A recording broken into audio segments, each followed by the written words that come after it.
Bonjour, Gemara de Rosh Hashanah. On est toujours au chapitre 1, mais pas pour longtemps. Aujourd'hui, c'est a priori, en tout cas, les derniers passages de la page 22a vont nous permettre de passer au chapitre 2, enfin. Alors, on va finir ce chapitre 1 qui a fait quasiment, je vous le dis, on va dire presque, les 3/5 du livre de Rosh Hashanah, ici, du traité de la Gemara. Donc il va nous rester environ 2/5 de tout ce qu'on a fait. Alors, ça vous donne une idée. Alors que nous demande la Mishnah, que nous raconte la Mishnah? On fait une petite introduction que nous propose ArtScroll, qui est ici. Il y a une petite introduction.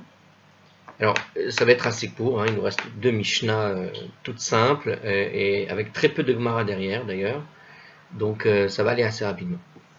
Même les commentaires ne sont pas très voluminiques. Ah, j'ai parlé trop vite. Donc normalement, aujourd'hui on passe au chapitre 2. On y va. Alors la Torah nous dit, ArtScroll ici, avant de présenter notre Mishnah, déclare dans le livre de l'Exode au chapitre 23, le verset 1, Al tachet adechaim racha liyot ad chamas. Il y a écrit là-bas, donc ne mets pas ta main avec un méchant pour être un témoin voleur. Donc ce passage, en gros, ça veut dire que tu dois pas essaye de ne pas être complice, ne trempe pas dans les choses mauvaises. Mais ici, on parle vraiment d'idée de témoignage, c'est-à-dire ne trempe pas dans des affaires et tu deviens le témoin pour aider un voleur ou ce genre de choses. Alors la Gemara dans Sanhedrin, qu'est-ce qu'elle nous raconte? Sanhedrin 27a, elle déduit de ce verset qu'un voleur est inapte à témoigner, tout simplement. C'est-à-dire que quelqu'un qui est voleur ne peut pas venir faire des témoignages, tout simplement. Quelqu'un de malhonnête ne peut pas témoigner. Ainsi que nous l'expliquerons ci-dessous, ça s'applique uniquement aux personnes considérées comme des voleurs au sens strict du terme. D'autres individus ayant pris de l'argent qui ne leur revient pas de droit ne sont pas considérés comme des voleurs et sont quand même aptes à témoigner du point de vue biblique. Donc, on va analyser ce chose-là. Alors, néanmoins, nous dit les sages, ils ont déclaré quand même, que les sages ont déclaré, ils les ont quand même déclarés inaptes à porter témoignage. C'est-à-dire que c'est d'un point de vue biblique, quelqu'un qui fait main basse sur un certain genre d'argent, on va dire, peut rester témoin. D'accord? On parle ici donc de quelqu'un qui prendrait de l'argent qui ne leur revient pas de droit. On pourrait, je ne sais absolument pas de quel cas il s'agit, puisque les voleurs de façon générale sont inaptes à témoigner, ça c'est sûr. Mais ici, c'est pas tout à fait le même vol apparemment. Quelqu'un qui prend de l'argent qui ne leur revient pas de droit. Bon, je sais pas. Ça pourrait être celui à qui on donne un argent. Quelqu'un pensait que c'était à lui qu'il devait donner cet argent, il le donne par erreur. Lui, il reçoit cet argent, il ne va pas le rendre. Il n'a pas volé, mais il ne l'a pas non plus eu tout à fait honnêtement. En tout cas, les sages, eux, ils disent celui-là, même celui-là, il ne doit pas être apte à témoigner. Mais du point de vue de la Torah elle-même, il pourrait être éventuellement apte. Mais je ne sais pas. Encore une fois, on parle d'un cas qui est cité tel que, comme ça, dans la Gemara. Donc c'est en tout cas dans un rapport d'argent. Et il ne donne pas la précision de quel type de personnage. Alors justement, la question qui se pose ici, on va traiter donc dans notre Mishnah de la capacité de ce type de témoin à témoigner ou pas pour la nouvelle lune. D'accord, je rappelle que apparemment il y a un cas particulier, c'est celui du témoignage de la lune, où est-ce qu'on peut considérer des témoins qui ne seraient pas témoins de manière normale, peut malgré tout témoigner pour ce qui concerne la lune. Donc c'est ça la question. Alors, un petit commentaire dans ce... Alors, ils auraient pu le rajouter, du coup, en fait, parce que c'est l'introduction. Donc, dans cette introduction, ils ont fait un commentaire. La loi qu'on a citée, c'est-à-dire celui du verset, qui te dit qu'un voleur est inapte à témoigner, en fait, elle s'applique, en fait, également à quiconque transgresse intentionnellement une interdiction biblique en vue d'acquérir de l'argent.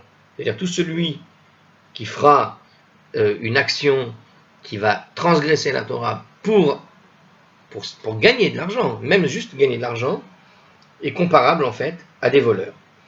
Parce qu'elle transgresse la Torah de manière flagrante pour obtenir un gain monétaire. Donc ce n'est pas seulement celui qui vole l'argent à son prochain, mais c'est celui qui gagnerait de l'argent, par exemple, de ce que je lis ici, hein, on peut comprendre par exemple quelqu'un qui transgresse Shabbat pour gagner de l'argent, théoriquement il ne peut pas être témoin, puisqu'il transgresse Shabbat. Il vole en quelque sorte Dieu, c'est-à-dire que cet argent-là, il n'aurait pas dû le gagner pendant Shabbat, mais il a transgressé Shabbat pour pouvoir gagner cet argent. Donc il y a une idée ici de vol qui n'est pas simplement limitée au vol du prochain, mais même au vol, entre guillemets, du destin, j'ai envie de dire, à savoir que tu vas transgresser la Torah pour obtenir un argent. Sous-entendu, honnêtement, mais c'est pas honnête parce que tu transgresses Shabbat. Vous comprenez l'idée?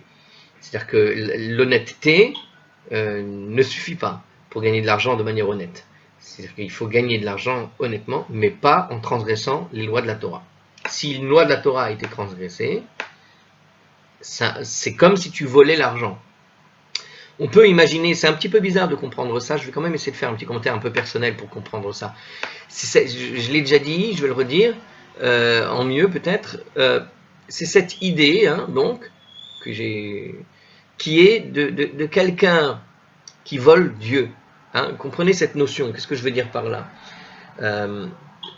Par exemple, on avait parlé des portes du ciel qui s'ouvraient, et une de ces portes, par exemple, c'est la porte de la Parnassa.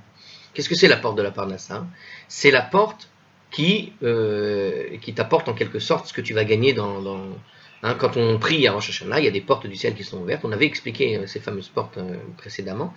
Et une de ces portes, par exemple, c'est la porte de la Parnassa. En gros, Dieu, c'est lui qui nous fournit cette Parnassa. La Parnassa, c'est le gain, c'est l'argent, c'est ce que tu vas gagner. Peu importe comment tu vas le gagner, hein, enfin peu importe quoi précisément, mais c'est ce que tu vas obtenir à la fin de l'année qui va te permettre de vivre et de survivre dans ta vie durant une année, par exemple, hein, ce qu'on appelle la parnassa. Alors elle peut venir de plusieurs manières, hein, donc ça peut être un salaire normal, ça peut être quelqu'un qui trouve de l'argent par terre, ça peut être, je ne sais pas, quelqu'un qui trouve un lingot d'or dans un petit trésor qu'il a trouvé, il était en mer, et voilà qu'il plonge et il trouve un lingot d'or. Il n'a rien volé, tu comprends. Mais, imaginons, hein, voilà, de ces cas, donc il gagne une parnassa, ça veut dire qu'il va gagner l'argent qu'il avait été prévu pour l'année. Hein. Si on veut comprendre bien l'idée de la parnassa, par exemple, imaginez quelqu'un qui gagnerait, je sais pas, dans les 20 000 euros tous les ans.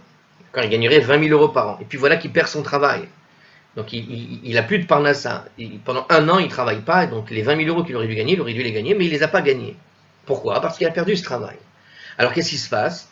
Eh bien, imaginez que Dieu, dans le ciel, il est décidé que celui-là, il va gagner la parnassa. Mais il a perdu le travail. Comment il va faire, Dieu, pour lui amener cette parnassa? Et puis justement, pour se changer les idées, comme il a quand même de l'argent mis de côté, il va aller à la plage, il va aller faire donc cette plongée maritime, et puis voilà qu'il trouve un trésor, des pièces en or, je sais pas quoi, et il s'avère que ces pièces en or qu'il a trouvées, les quelques pièces en or qu'il a trouvées, valent précisément 20 000 euros. Imaginez. C'est un petit peu ça l'idée de la parnassa. C'est-à-dire que c'est Dieu qui prévoit la somme que tu as prévue pour l'année, peu importe comment elle va arriver cette somme, mais elle va arriver. Après il faut, c'est-à-dire que si quelqu'un maintenant te donne une opportunité d'aller à la plage et tu dis non, d'accord, il te propose de venir avec lui pour te changer les idées, et c'est grâce à ça que tu aurais dû trouver ces pièces d'or, par exemple, dans l'eau, en train de chercher dans le sable, je sais pas quoi, comment le hasard a voulu que tu les trouves. Bon, mais tu décides de ne pas aller, et tu avais cette opportunité qui t'avait été offerte par Dieu, en quelque sorte, pour les trouver. Quelque part, d'une certaine façon, Dieu t'a donné la parnassa, mais c'est toi qui l'as rejeté.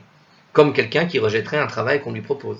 De la même manière que quelqu'un, t'as perdu un travail, et puis quelqu'un te propose un travail qui, au final, va te permettre de gagner exactement le même salaire que tu avais prévu, qui a été prévu, que tu as perdu aujourd'hui, puisque tu ne le gagnes plus.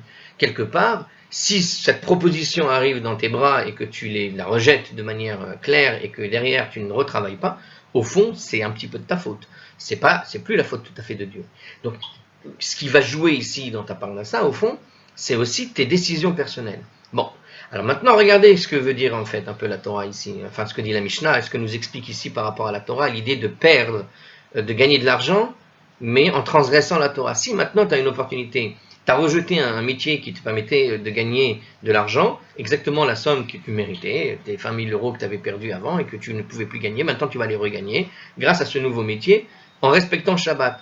mais tu as préféré un autre métier pour je ne sais quelle raison, mais dans lequel on va te dire tu vas travailler Shabbat. Et tu vas dire, je m'en fous, allez. Et c'est pendant Shabbat que tu gagnes le plus d'argent dans ce métier-là.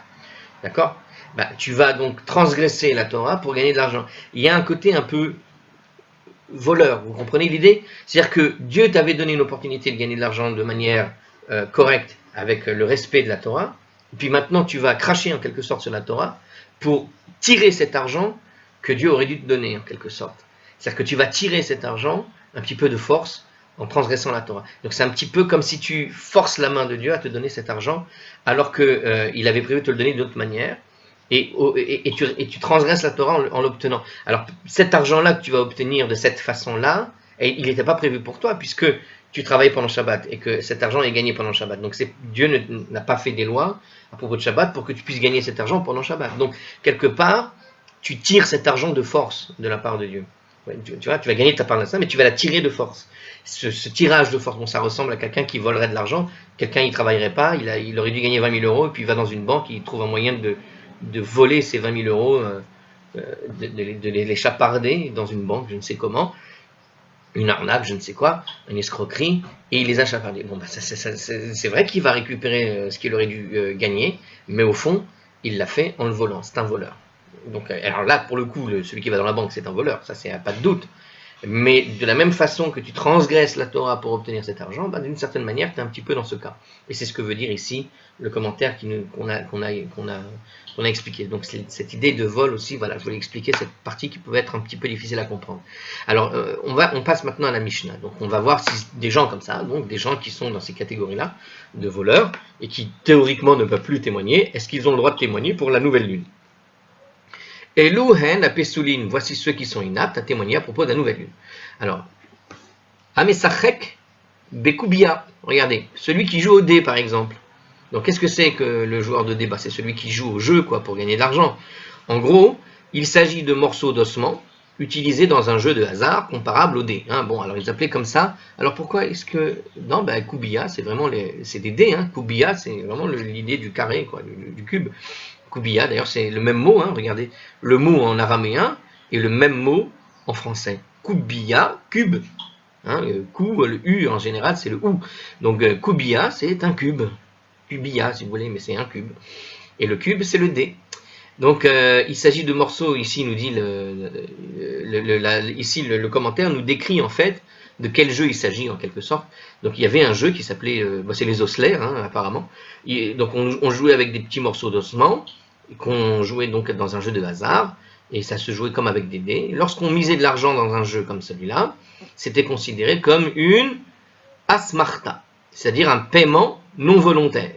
Donc on paye quelque chose de manière non volontaire qui repose sur l'espoir infondé que celui qui a misé ne perdra pas. Donc voilà. Donc les sages ont considéré que les joueurs ne sont pas obligés de renoncer à leur mise.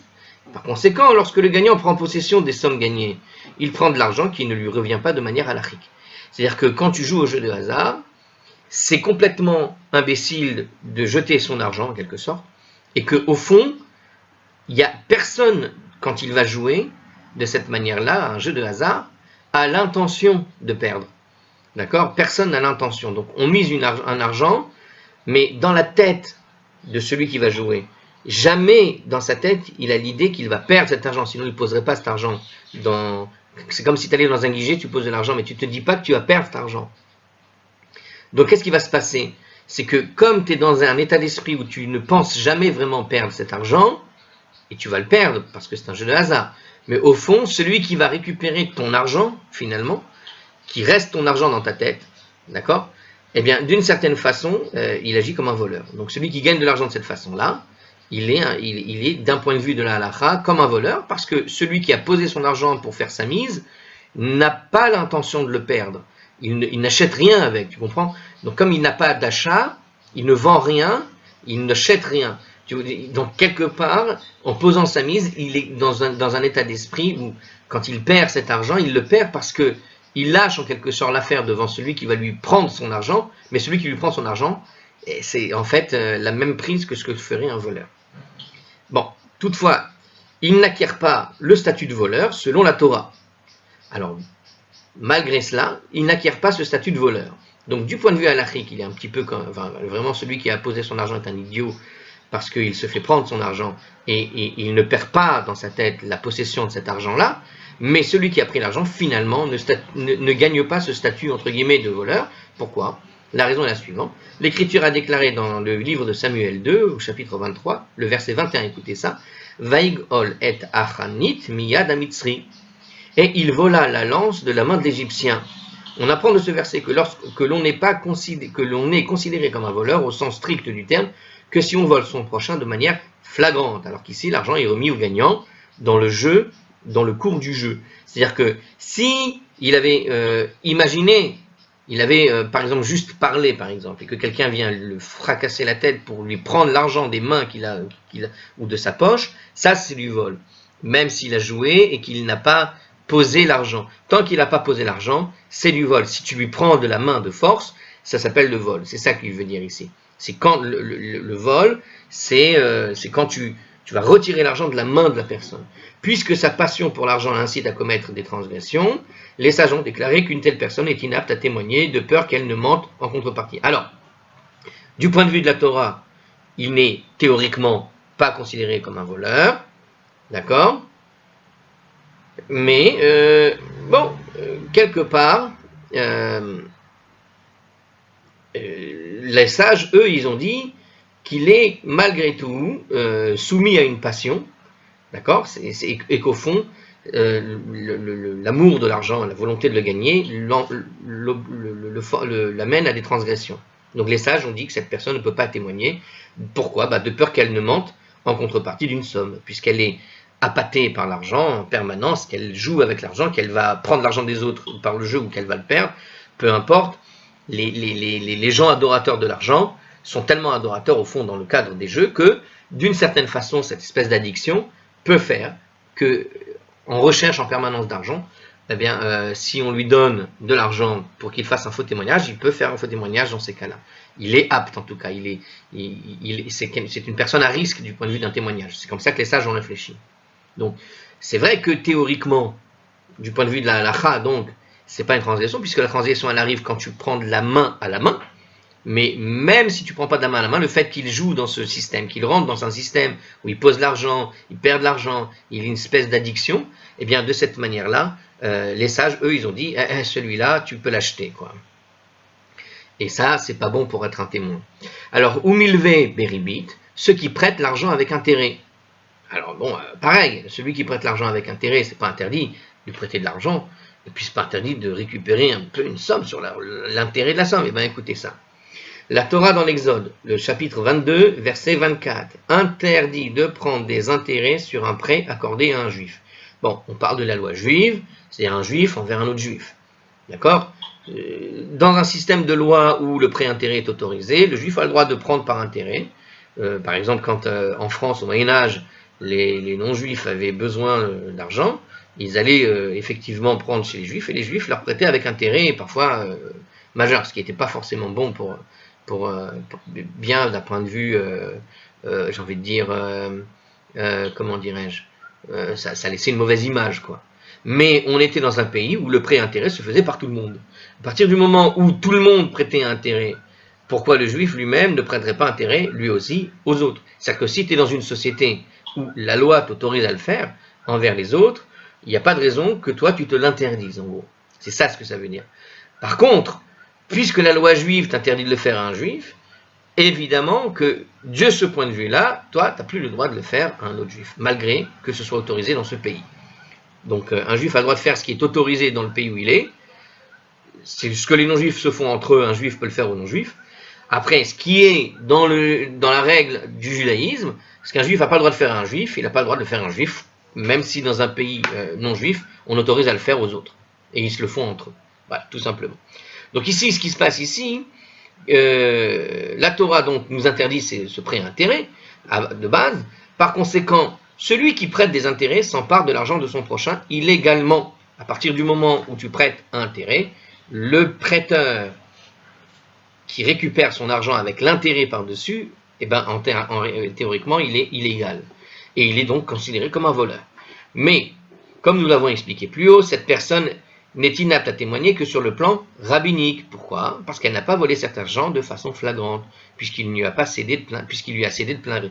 Donc tant que tu arrives à, quelque sorte, si la personne cède son argent de plein gré, il n'est pas considéré comme un voleur. C'est uniquement le cas où tu es avec ta batte de baseball pour lui faire sortir son argent et que tu le frappes, entre guillemets, ou ce genre de choses-là, que là tu seras considéré comme un voleur. Mais à partir du moment où une personne finit par céder l'argent de plein gré, il n'est pas considéré comme un voleur. Mais les rabbins, eux, ont considéré quand même qu'il était voleur, même s'il le cède de plein gré, et que, en tout cas, celui-là n'est pas apte, eh bien, malgré tout, à prêter, celui qui prête intérêt n'est pas apte à témoigner non plus, tout simplement. Donc, en fait, les sages sont un peu plus stricts que ce que disait la loi de la Torah. Du point de vue de la loi de la Torah, si le prêteur va attraper le bonhomme et lui faire arracher l'argent des mains, c'est un voleur, même si c'est ce qu'il lui devait. Mais du point de vue, mais si jamais le bonhomme lui cède donc cet argent, ça n'est plus un voleur parce qu'il lui a cédé de plein gré. Mais même avec ça, pour les sages, celui-là ne peut pas, il est quand même considéré comme un voleur. D'accord? En tout cas, du point de vue des rabbins.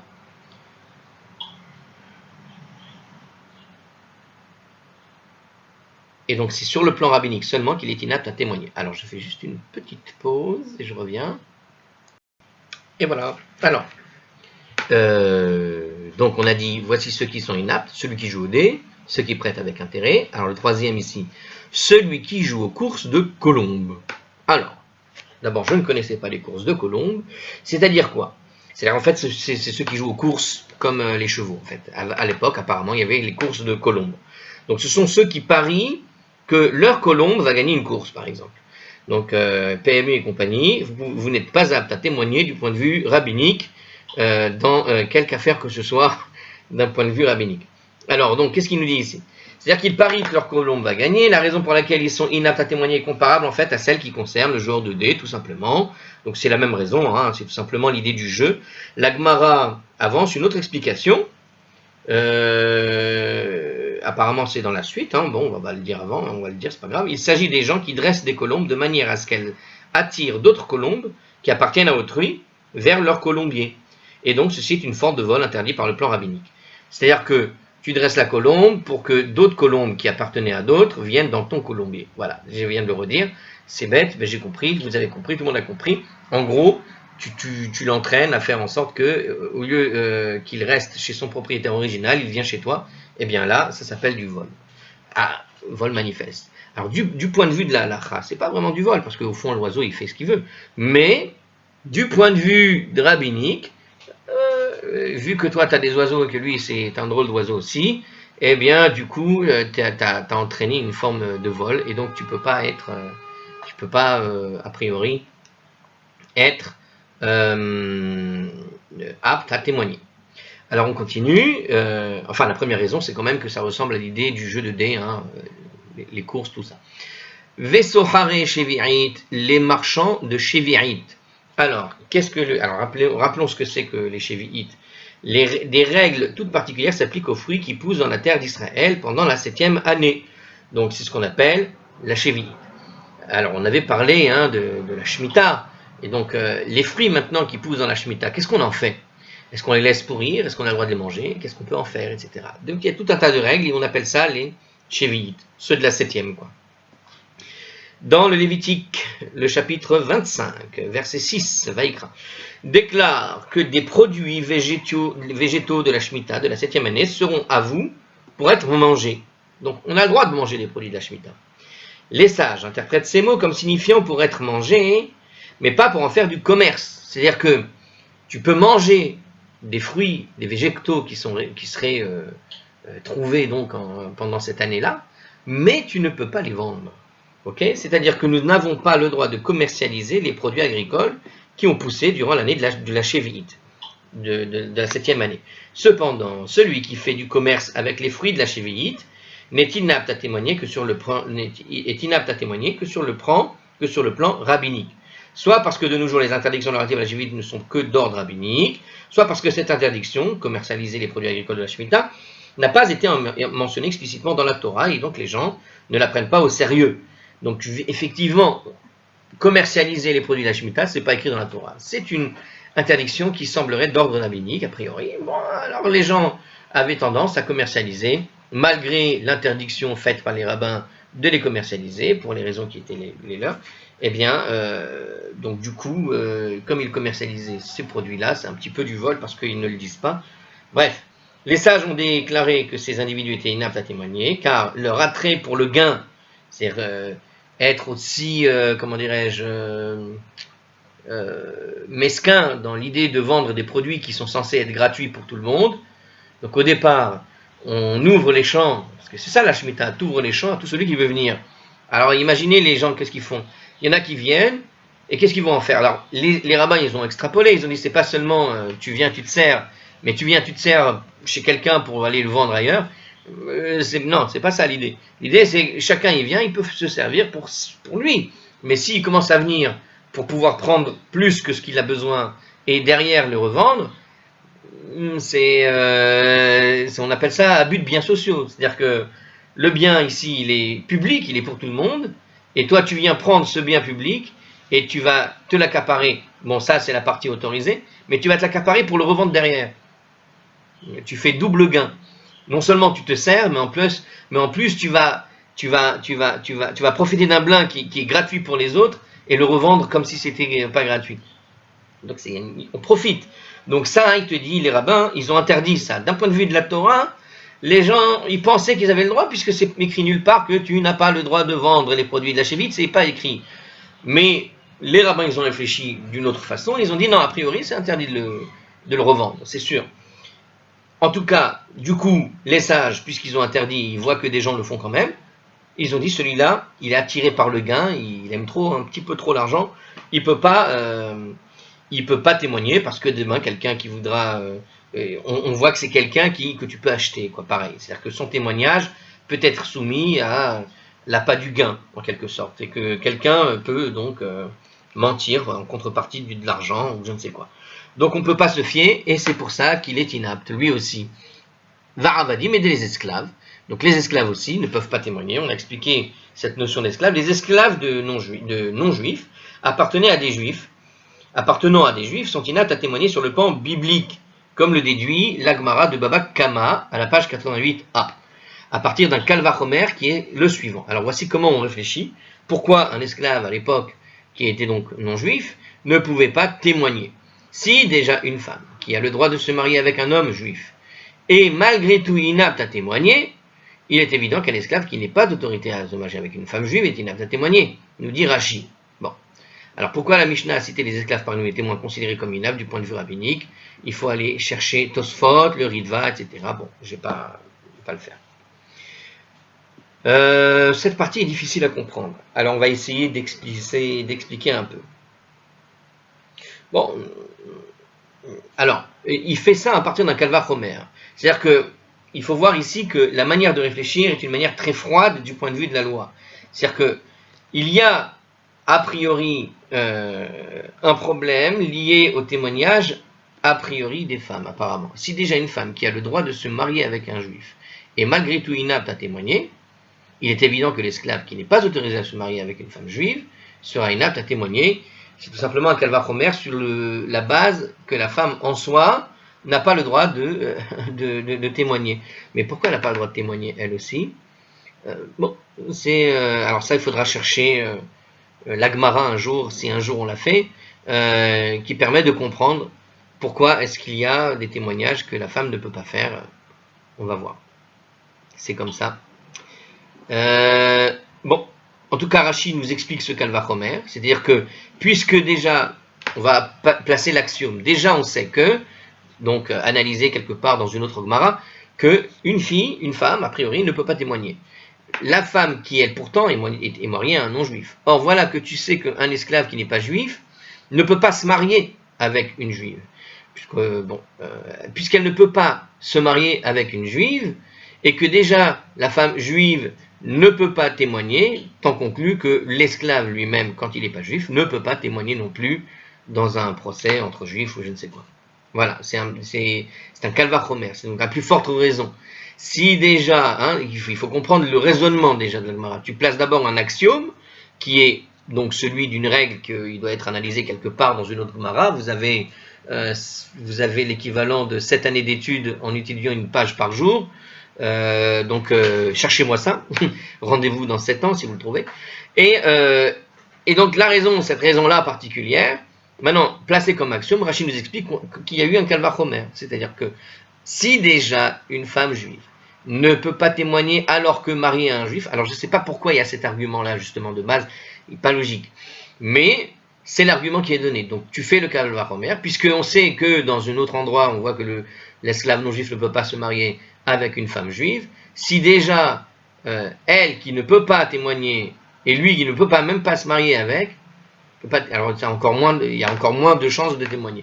Peut-être ici le mariage il vient comme argument parce que le mariage est soumis à des témoignages. C'est-à-dire que déjà de base le mariage est soumis au témoignage. Quand tu te maries, tu signes une ketouba. Dans cette ketouba, il faut 2 témoins.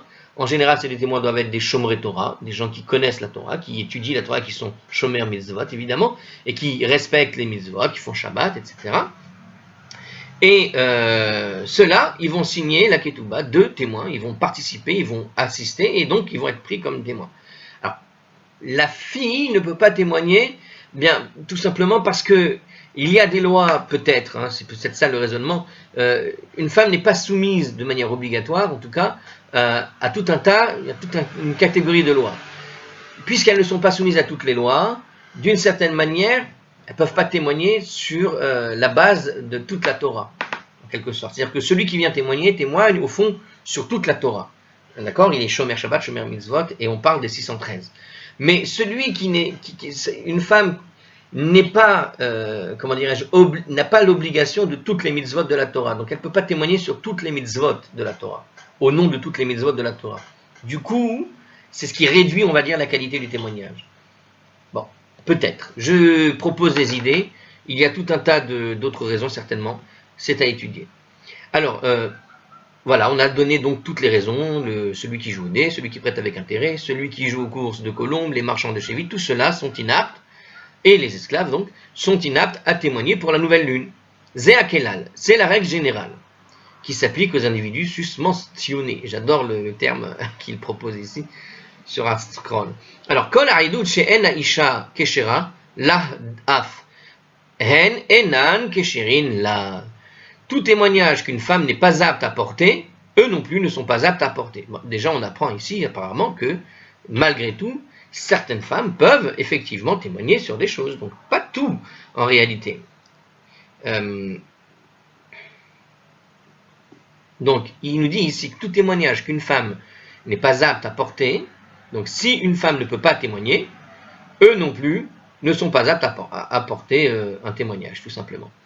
Eh bien ça veut dire que si une femme n'a pas le droit de témoigner sur un certain nombre de sujets, le mari ne peut pas non plus voter, ne peut pas témoigner non plus. Alors on va voir, la Gemara de Shevuot 32a déduit en fait du verset qui se trouve dans Devarim chapitre 19 verset 17, Ve'amidu sheneha anashim, et les 2 hommes se tiendront debout. Eh bien de ce verset-là, quand il y a écrit comme ça dans le Deutéronome, et les 2 hommes se tiendront debout, il a été déduit, la Gemara déduit qu'une femme est inapte à témoigner, tout simplement. Alors ça vient de là. Puisqu'il a écrit les 2 hommes, pourquoi? Parce que comme dans la Torah c'est écrit 2 hommes doivent se tenir debout pour témoigner, c'est comme ça que ça se faisait, ça veut dire quoi? 2 hommes se tiennent debout? Ça veut dire 2 hommes, et pas un homme et une femme. Donc la Mishnah déclare que les lois qui concernaient l'aptitude des femmes à témoigner s'appliquent également aux personnes mentionnées. Donc ce que veut dire ici en fait la Mishnah, donc je me suis trompé, tout témoignage qu'une femme n'est pas apte à porter, eux non plus ne sont pas aptes à porter. Ça veut dire que si une femme ne peut pas témoigner pour un tas de choses, donc toutes les fois où la femme ne peut pas témoigner, eh bien de la même manière qu'elle ne peut pas témoigner, elle ne peut pas témoigner aussi donc ici dans notre partie. Alors on va voir la Gemara parce qu'apparemment la Gemara va nous expliquer quand même ce détail, et c'est uniquement sur ça que va discuter la Gemara, car la Gemara ne dure que 2 lignes qui va ne parler que de ça. La Gemara fait une déduction. Ha isha keshera la af ehen kesherin la. C'est le sujet seulement ce sujet que la Gemara prend ici. Et je vous dis, il n'y a vraiment que 2 lignes sur ça. Mais un témoignage qu'une femme est apte à porter, eux aussi, est apte à le porter. Donc, je pose la question, donc quelque part, tu es en train de me dire qu'une femme peut effectivement témoigner sur certaines choses. Donc, une femme qui est apte à porter, eux aussi, sont aptes à porter. Alors, petit commentaire, la Mishnah a déclaré que dans les cas où les femmes sont inaptes à témoigner, les personnes figurant dans la liste mentionnée sont également inaptes sur le plan rabbinique. Ah, je me suis complètement gouré sur l'explication que j'en avais compris. J'ai complètement compris de travers. En fait, tous les cas où une femme ne peut pas témoigner, tous les personnages que l'on a cités, le joueur de dés, celui qui prête avec intérêt, celui qui joue aux courses, les marchands d'échevites et les esclaves, donc tous des hommes, hein, eh bien, ne peuvent pas en général témoigner non plus. C'est-à-dire que toutes les fois où une femme est interdite de témoigner, eh bien, ceux-là ne peuvent pas témoigner non plus, même pour ces cas-là particuliers. Alors, la Gemara donc pose cette question, mais il y a des fois où la femme est apte à témoigner. Alors, est-ce qu'ils sont eux aussi aptes à témoigner du coup? Donc, ils sont aptes à témoigner. Donc, alors, on peut déduire. Alors, je reprends donc mon commentaire qui est là. Donc, la Mishnah a déclaré donc que dans les cas où les femmes sont inaptes à témoigner, les personnes qui figurent dans la liste mentionnée sont également inaptes sur le plan rabbinique. Tout ce qu'on a dit. Nous pouvons déduire de cela que lorsque les femmes sont aptes à témoigner, alors toutes ces personnes qui étaient déclarées inaptes du point de vue rabbinique, en fait, elles aussi sont aptes à témoigner. Ces personnes. Les femmes sont acceptées, par exemple, en tant que témoins, lorsque le témoignage concerne, par exemple, le décès d'un homme. Et il permet donc à son épouse de se remarier. Donc on peut faire témoigner des femmes dans beaucoup de cas, en réalité, contrairement à ce que ça donnait comme impression tout à l'heure. Donc, Var Yevamot 117a. Donc, les femmes sont également aptes à témoigner à propos d'une sota, par exemple. La sota, c'est la femme soupçonnée d'adultère. Donc, si une femme connaît cette personne-là et dit, mais pas du tout, vous dites n'importe quoi, il n'y a aucun problème.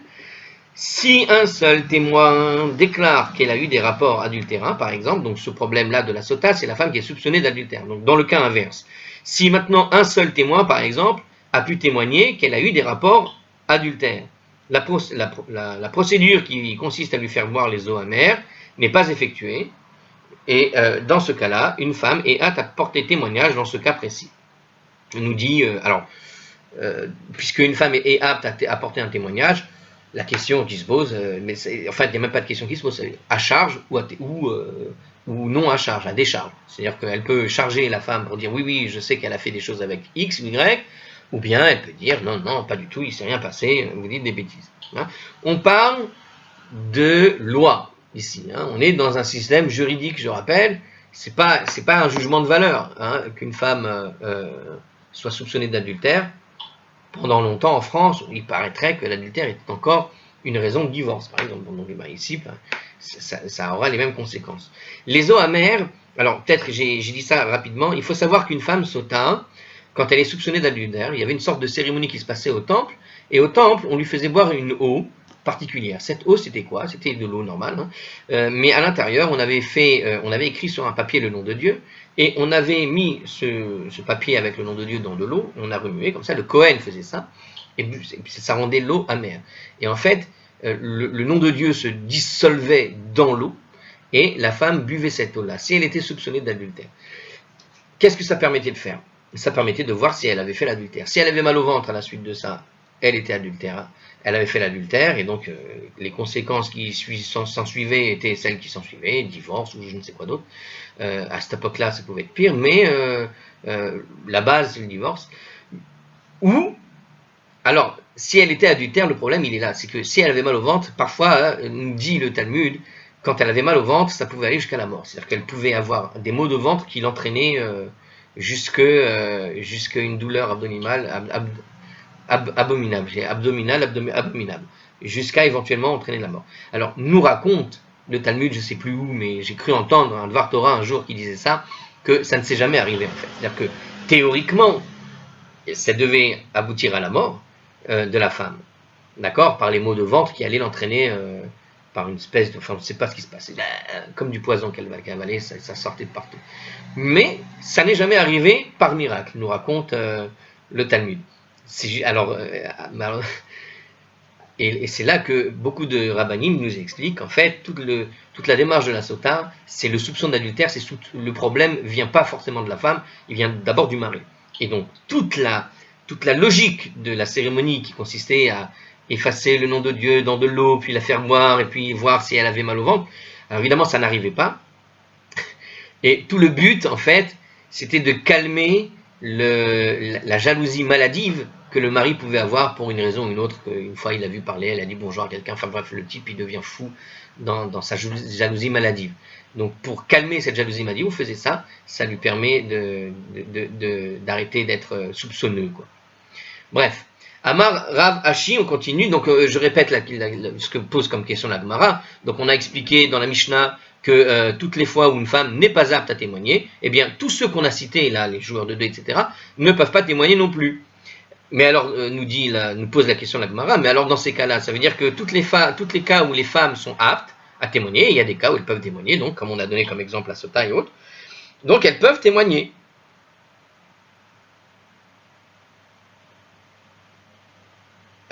Oui, non, c'est bon, je me suis trompé, je pensais que j'avais pas fini. Donc elles peuvent témoigner. C'est ça. C'est ça. Alors on y va. Amar Ravashi nous a dit de cela, c'est-à-dire de cette déclaration de la Mishnah, on peut déduire les Haïdout Isha. Donc on peut déduire les Haïdout Isha, c'est-à-dire Gazlan Didverehem Keshirin les Haïdout Isha. C'est-à-dire qu'un voleur sur le plan rabbinique est apte à témoigner en vue de permettre une femme à se remarier. Donc, de ce que nous dit cette Mishnah-là, en fait, carrément, c'est cette Mishnah qui nous apprend que ce genre de voleurs, d'accord, c'est-à-dire les voleurs sur le plan rabbinique. Je rappelle que les voleurs sur le plan rabbinique, la rabbinique, ça veut dire tout ce qui est passé par le casino d'Anguin, sachez-le, vous êtes considérés sur le plan rabbinique comme des voleurs. Ou comme des idiots qui ont perdu leur argent pour rien. Mais vous n'êtes plus théoriquement, de ce que je comprends, hein, vous n'êtes plus théoriquement apte à témoigner théoriquement. Ou des marchands de légumes qui auraient vendu des légumes pris pendant la Shemitah, ou celui qui a prêté l'argent avec intérêt. Hein, les banquiers sont considérés comme des voleurs sur le plan rabbinique. Ça me fait rire parce qu'il y a tellement de gens qui sont comme ça. Eh oui, c'est compliqué d'être un bon juif. Donc, Gazlan de Divrehem Kesherin, les Haïdout Isha, donc un voleur sur le plan rabbinique est apte en fait, donc tous ceux-là qui sont considérés sur le plan rabbinique voleurs, malgré tout, peuvent témoigner pour aider la femme à se remarier. Alors, qu'est-ce qu'on voit ici? Alors, toutes les personnes qui sont citées dans notre Mishnah sont aptes à témoigner qu'un homme est mort, par exemple, qui permettait ainsi à une épouse de se remarier. Donc, on peut effectivement, voilà, ça peut aider. Les sages ont été indulgents dans ce cas-là, parce qu'ils ont permis aux individus inaptes à témoigner sur le plan biblique, tels que les femmes et les esclaves, et à ceux qui sont inaptes sur le plan rabbinique à porter témoignage. Toutefois, les personnes considérées comme des voleurs du point de vue biblique, c'est-à-dire ceux qui ont volé vraiment de façon flagrante, main à main, etc., et qui sont donc plus suspects que ceux qu'on a cités, sont inaptes à témoigner. Même dans ce cas-là, on ne tient pas, comment dirais-je, on ne tient pas leur témoignage on ne prend pas en compte leur témoignage pour quelque raison que ce soit possible, ils ne sont pas aptes. Peu importe les conséquences.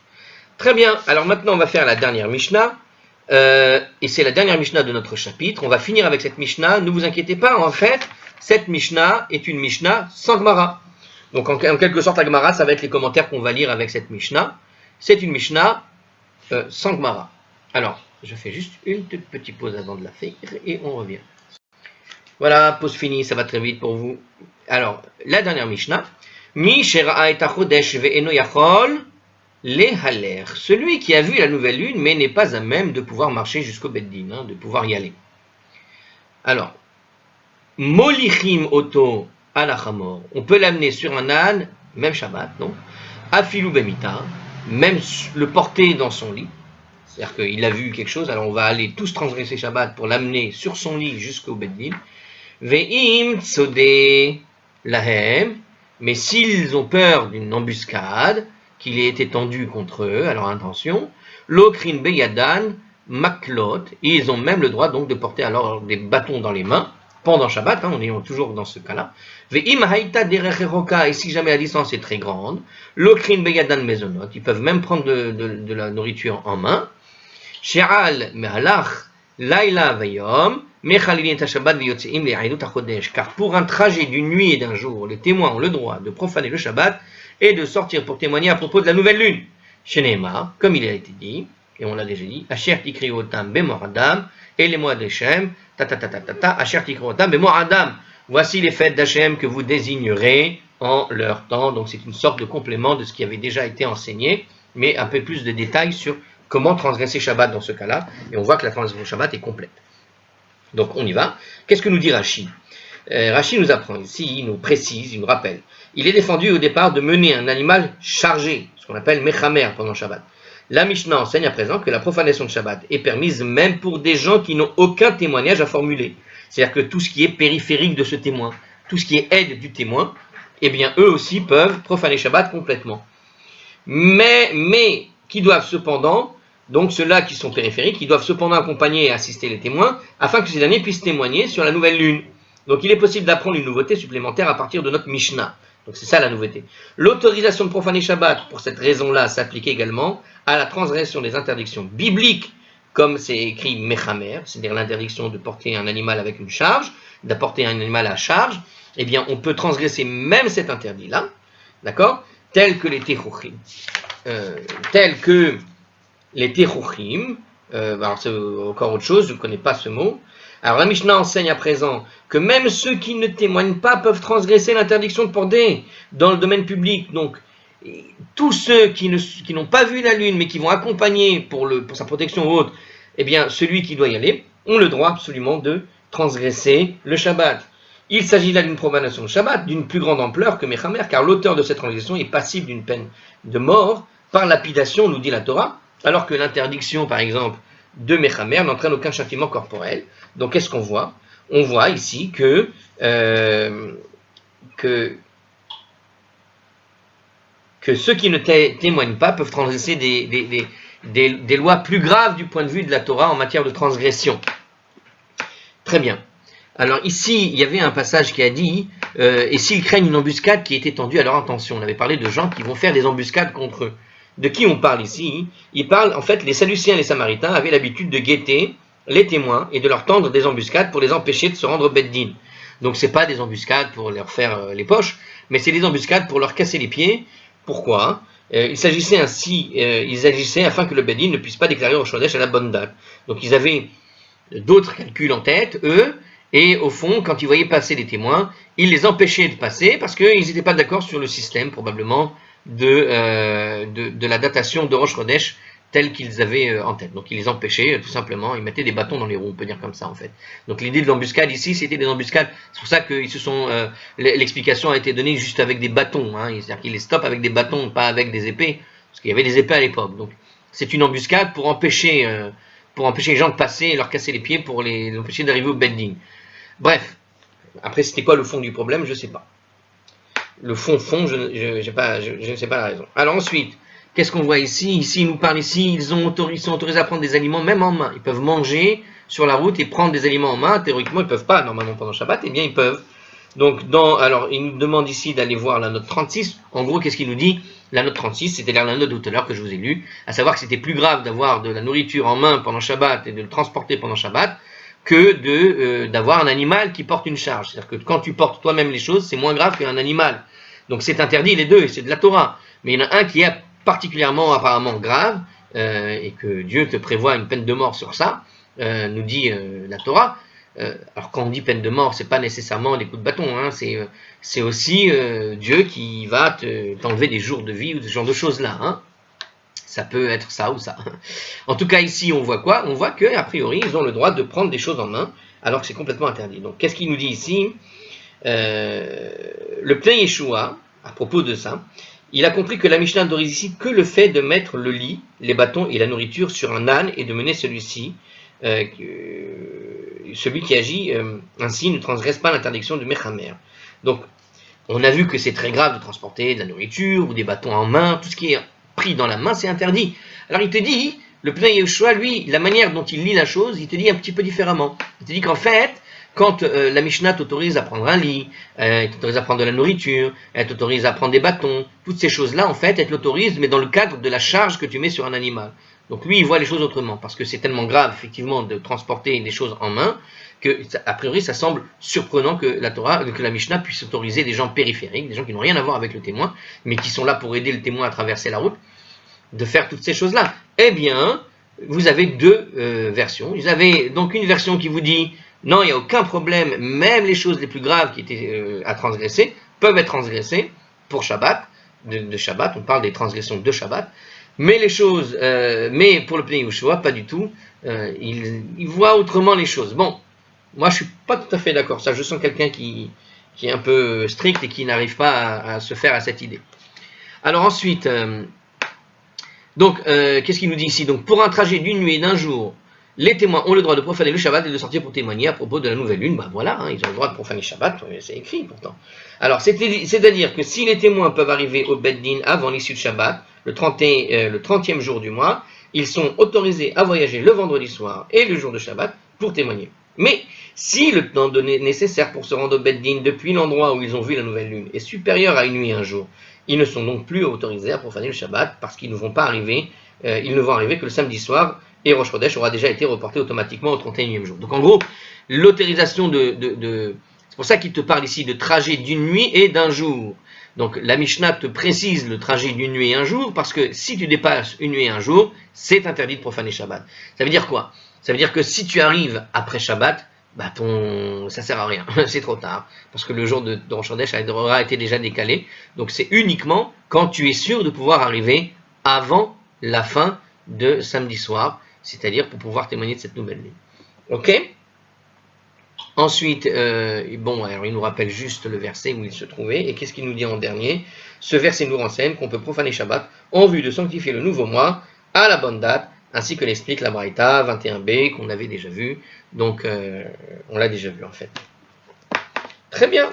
Et on avait bien tout expliqué, donc on n'a rien à ajouter. C'est pour ça que cette Mishnah n'est pas vraiment beaucoup de Gemara derrière. C'est une sorte de complément de ce qui a déjà été dit, ça a été rapporté, tout ça a été précisé, même expliqué. Certains passages qui ont été cités ici ont été récupérés ailleurs. On en avait déjà parlé. Et voilà, nous venons de terminer le chapitre 1, Mazal Tov. Il y a écrit à la fin de chaque chapitre ici, dans la Gemara, il y a écrit Hadran Alecha Arba'a Rashi Shanim. On reviendra vers toi, Arba'a Rashi Shanim. Arba'a Rashi Shanim, c'était le début de notre Gemara. Rappelez-vous, quand on regarde le tout début de la Gemara, qu'est-ce qu'il y a écrit? Arba'a Rashi Shanim. Si on reprend tout au début, Hem Be'echad Benissan, Rosh Chodesh Lamelachim, etc. C'était au tout début de la Mishnah, de la Gemara, du chapitre 1. Alors qu'est-ce qu'il nous dit? C'est la Gemara, c'est juste une phrase qu'on dit à chaque fin de chapitre apparemment, et à chaque fin de Gemara. Quand on a étudié, sachez que ce que vous avez étudié, c'est très bien, mais ça va s'oublier. Alors un jour ou l'autre, on va revenir dessus. C'est pour ça qu'on fait des vidéos. Ça permet de réviser. Et en même temps, c'est ça ce que ça veut dire. C'est aussi un peu d'humilité au fond, parce que t'as beau terminer, sache que c'est jamais vraiment terminé. On reviendra vers toi. Arba'a Rashi Shanim, il y a sûrement des choses qui nous ont échappé. C'est évident que, vous voyez, des fois j'ai hésité sur des choses, des fois j'ai pas compris carrément et j'ai quand même passé. Des fois j'ai fait semblant de comprendre mais j'avais pas compris. Des fois j'ai parfaitement compris mais je sais que c'est allé trop vite pour vous. Bref, il y a évidemment des choses qu'on ne comprend pas. Par exemple, on a parlé des témoins sur les femmes, pourquoi la femme ne peut pas témoigner tout dernièrement. La vérité, j'en sais absolument rien. Bon, alors on étudie, et quand on aura fini tout le chasse, toute la Gemara entièrement, les 61 traités, ça c'est juste un seul traité, et on vient de faire juste le premier chapitre de ce traité. Mais quelqu'un qui aura étudié les 61 chapitres, quand il aura fait tout le tour et qu'il va revenir sur ce chapitre, quand il va lire ce passage-là, ce sera plus aussi bizarre que ce que ça en a l'air. Et il comprendra pourquoi. Du point de vue de ce que la Torah nous raconte et de pourquoi est-ce que ça a été interprété comme ci et comme ça. Donc c'est pour ça qu'on te dit, nous reviendrons vers toi à Barashim, parce qu'on sait qu'on n'a pas tout compris, et faisant un petit tour de toute la Gemara, en revenant, ça va être beaucoup plus clair. Eh bien, Mazal Tov pour vous, vous venez de finir un premier chapitre en suivant ces vidéos. On va commencer le deuxième chapitre qui est encore à la page 22a, à la fin de la page 22a, et je vais quand même vous dire au revoir parce que la vidéo est un peu longue. À la prochaine!